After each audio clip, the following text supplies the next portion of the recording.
Author's foreword. Ex terra ad astra gratia terrae. From Earth to the stars for Earth. That is the motto of my space investment company, E2MC. I hold the conviction that space exploration is vitally important to humanity for a myriad of reasons. I believe that space can offer solutions to some of humanity's most pressing challenges, such as climate change, energy security, food security, global healthcare, and more.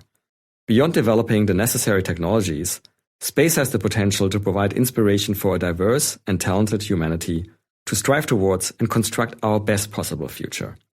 If you read only one chapter of this book, make it Why Space is Important.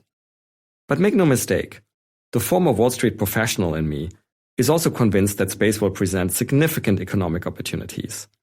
There are numerous projections suggesting that global revenues from the space economy could expand to trillions of dollars over the next 2 decades.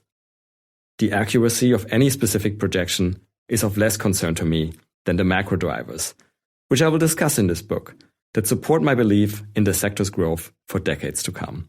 Hence, through E2MC, and in my capacity as an angel investor, I have invested in dozens of space companies and continue to evaluate new ones daily.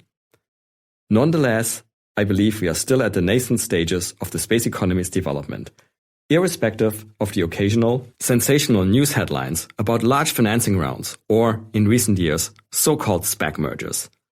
A few pieces of anecdotal evidence support my view. Firstly, the space community remains quite insular.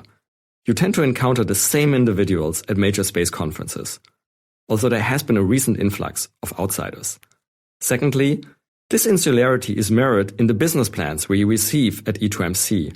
The majority still come from founders with prior involvement in the space sector. While this expertise is invaluable, it is simultaneously suboptimal for addressing the growing diversity of space applications and business models that require knowledge beyond the space sector. For example, to serve the insurance sector with space data, one should also have a solid understanding of insurance.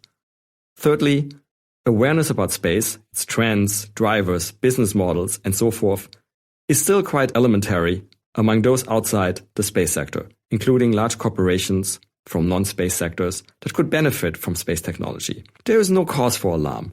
I consider this a normal phase in the evolution of a sector, and I am old enough to recall the early internet in the mid-1990s, which bore a similar look. The silver lining is that ample opportunity lies ahead, not only for rocket scientists. The final chapter of this book will discuss this in detail.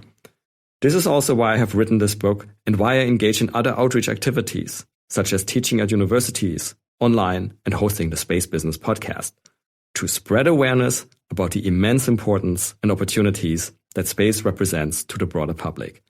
And yes, I also do want to go to space myself at some point.